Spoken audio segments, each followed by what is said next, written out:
Mw'ijoro ryahise Perezida wa Leta Zunze Ubumwe za Amerika yaje kongera ajya ku mugaragaro atangaza ko igihugu cya Irani ngo kiri kubinginga kugira ngo bajye mu biganiro bumvikane. Arabipostinga ahantu hose ku mbuga nkoranyambaga ndetse barabitangaza no mu itangazamakuru muri Leta Zunze Ubumwe za Amerika ko igihugu cya Irani ngo kiri kwinginga Leta Zunze Ubumwe za Amerika ngo basubire mu biganiro baganire. Ariko Trump yakomezaga avuga ngo twebwe iyo nta gahunda dufite yo kuganira na Irani. Niyo magambo Perezida wa Amerika yakoresheje.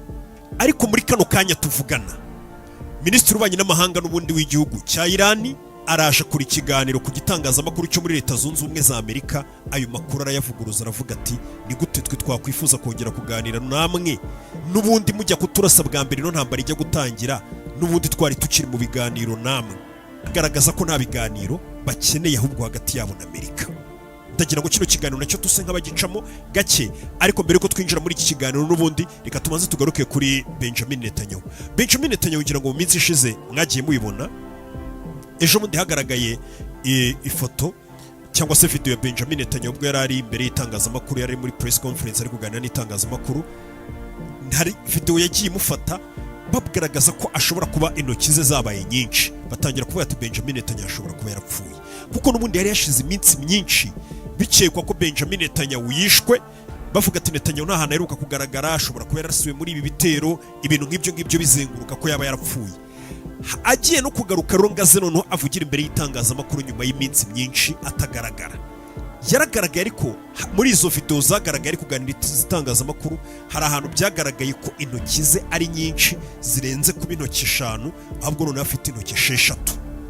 Abantu niho bahereye rero batangira kuvuga ati Benjamin Netanyahu ashobora kuba yarapfuye, kirari ikindi ari undi muntu bazanye bakamwambika ku buryo yasa nkawe. Ariyo mpamvu rino kimwabonye zabaye nyinshi, kuko wenda ibyo bamwambitse byabaye byinshi, atura ntago ari wa mu Benjamin Netanyahu muzi, uriya n'undi muntu bambitse ibintu cyangwa se bakoze undi usa nkawe. Ayo makuru nari nanze kuyatangaza kuko n'ubundi byari bigifatwa nk'ibihuha, bikomeza bisakuza bifatwa nk'ibihuha, kugeza uyu munsi misemo kubivugaho nuko Benjamin Netanyahu nawe ubwe yabonye ko byamugeze, akavuga ati bino bintu bishobora kuba bikomeye, ku buryo byabaye ngombwa ko mu gihugu cya Isiraheli bafata Benjamin Netanyahu bamujyana mu muhanda, bamujyana ahantu ajya kugura ikawa muri coffee shop, ajya kugura ikawa, afata agakawa akajya avuga ati ntago napfuye, ahubwo ngiye napfiriye agakawa, nikundira kunywa agakawa.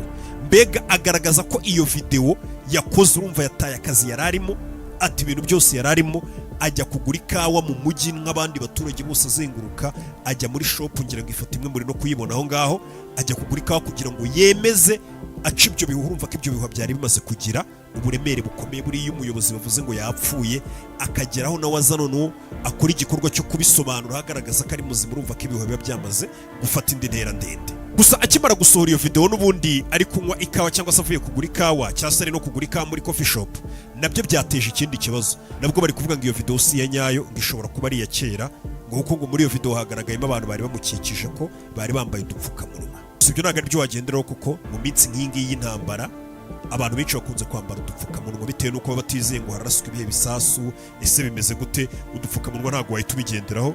Uvuga ngo iyo video ni iya kera. Gusa n'ubundi video n'ubundi aje kwisobanura ngo agaragaze ko ari muzima, yahise iteza ibindi bihuha birenze n'ibya mbere, no batangira kuvuga ati turi kubona abantu bambaye udupfukamunwa, iyi video ishobora kuba ariyo muri za covid. Ubu ngubu ahubwo noneho ibihuha byarushijeho gufata indi ntera. Reka ibyo byubuha tube tubiretse, ariko n'ubundi Irani wibutsa ko Irani yatangaje ngo Benjamin Netanyahu nimba ariho atarapfa, kuba yaratwiciye umuyobozi wacu w'ikirenga, yicara azi ko mu ntego zacu nk'abanya-Irani ari ukuzamuhiga akanya kariho kose natwe tukamwica. Yaba ariho igihe cyose yicara azi ko mu migambi yacu ya mbere ari ukumuhiga tukamwica. Reko twumva n'ubundi ijambo cyangwa se ikiganiro kimaze gutanga na Minisitiri w'Ububanyi n'Amahanga w'igihugu cya Irani muri kano kanya gatonya, n'amagambo make yagiye akoresha, n'akaganiro kagufi cyane. Uyu munsi nanone Irani yarekuye ubwoko bwa misile ngo ni bushyashya, ngo ubwoko bwa misile bita ngo ni Sejil. Iyi ngo ni ballistic missile, ngo n'ubwa mbere irashwa, cyane nabwo bwa mbere ngo igaragaye ku isoko cyangwa se mu kazi. Iyo misile ngo Irani irashe ngo bayita Sejil, ubwoko bwa ballistic missile, ngo nibwo bwa mbere ngo bayirashe kuri Isiraheli mu rwego rwo gusubiza ibitero byabo. Iyi misile ngo ahantu ihambariye cyane, ngo biragoye kuba wamenya ko ije cyangwa kumenya uburyo uyihagarikamo, ngo biragoye cyane, ndetse ngo noneho ngo iranihuse cyane ku buryo iyi misiri ishobora kuba yava muri Irani ikagera Tel Aviv muri Israel ikoresheje iminota 7 yonyine. Umva umuvuduko ibirimo kuva muri Irani ujya muri Israel ni kure cyane, ni ibirometero birenga 1000, hafi 2000 ndakeka. Akoresha iminota 7 iyo misiri, urumva umuvuduko ibiriho. Uyu munsi ku itariki 15 z'ukwezi kwa gatatu iyo misiri yagiye ikubita muri Israel, ndetse ngo yangije inyubako, ngo yangiza n'amamodoka, niko batangaje. None Perezida wa Leta Zunze Ubumwe za Amerika ku munsi w'ejo nababwiye ko yari yasabye ko Perezida wa Leta Zunze Ubumwe za Amerika yatangarije isi aravuga ati twebwe intambara twarayitsinze, Irani twarayitsinze, nta bushobozi na bumwe igifite bwo guhangana, niyo mpamvu tudashaka kumvikana nayo. Ati ndetse iri kudusaba ko twakumvikana nayo Irani, kandi twe ntabwo dushaka kumvikana nayo. Bigeze nimugoroba Perezida wa Leta Zunze Ubumwe za Amerika bavuga ngo yatsinze Irani, yongeye kwandika itangazo rivuga ngo turasaba ibihugu byose bifite inyungu cyangwa se byakira amavuta aturutse mu muhora wa Hormuz ko ibyo bihugu byose byaza bikadufasha bikohereza amato y'intambara tukajya guhangana na Irani mu rwego rwo kurinda uriya muhora wa Hormuz, tugashaka no kuruta ubufungura.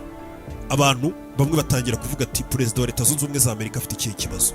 Ejo yari yatubwiye ko Irani ngo bayitsinze nta kabaraga na kamwe ifite, nta bushobozi na bumwe ifite. None atagiye guhamagara ibihugu, yari yahamagaye ibihugu biri mu Buhinde, ahamagara Ubushinwa, ahamagara ibihugu byo mu Burayi, ahamagara ibihugu byinshi, aravuga ngo mwese mwishyirahamwe mwohereza amato y'intambara, muze dufatanye na Amerika na Israel tujye guhangana na Irani, dufungure uriya muhora wa Hormuz mu rwego rwo kugira ngo mwese nk'abantu mufite inyungu cyangwa se mwakiraga ibikomoka kuri peteroli biciye muri uyu muhora bijye bikomeza bibagereho neza. Nta n'umwe uramusubiza muri kano kanya, bose bicecekeye. Wibuke ko mu bahamagaye harimo n'igihugu cy'Ubushinwa, kandi biravuga ko kiri gufasha Irani. Gusa amwe mu makuru nanone nakiriye muri kano kanya, hari amakuru avuga ngo muri Leta Zunze Ubumwe za Amerika ubwo bishobora kuza kuba ari kuri uyu munsi kuko n'ubundi bwamaze gucya. Hari amakuru avuga ko ngo uyu munsi Perezida wa Leta Zunze Ubumwe za Amerika ashobora kuza kudutangariza ibihugu byemeye kumushyigikira bikohereza ingabo zizajya zijya guherekeza amato ku ngufu ngagaca mu muhora wa Hormuz mu rwego rwo kugira ngo ibikomoka kuri peteroli bikomeze bitambuke, n'ubwo Irani ngo muhora yawufunze. Ariko noneho ngo hari ibihugu Trump ngashaka kuza gutangaza, nimba ubwo bihari simbizi, ariko hari amakuru avuga ko uyu munsi ngo Trump ashobora kuza gutangaza ibyo bihugu, ariko nta gihugu na kimwe kirasubiza ko cyamuteza amatwi cyangwa se ibyo bintu cyabyumvishije. Ni mu gihe Irani nanone hari amakuru yemeza ko bagikomeje ahubwo gutega ibindi bisasu hafi hariya y'umuhora wa Hormuz, ariko nanone Irani igatangaza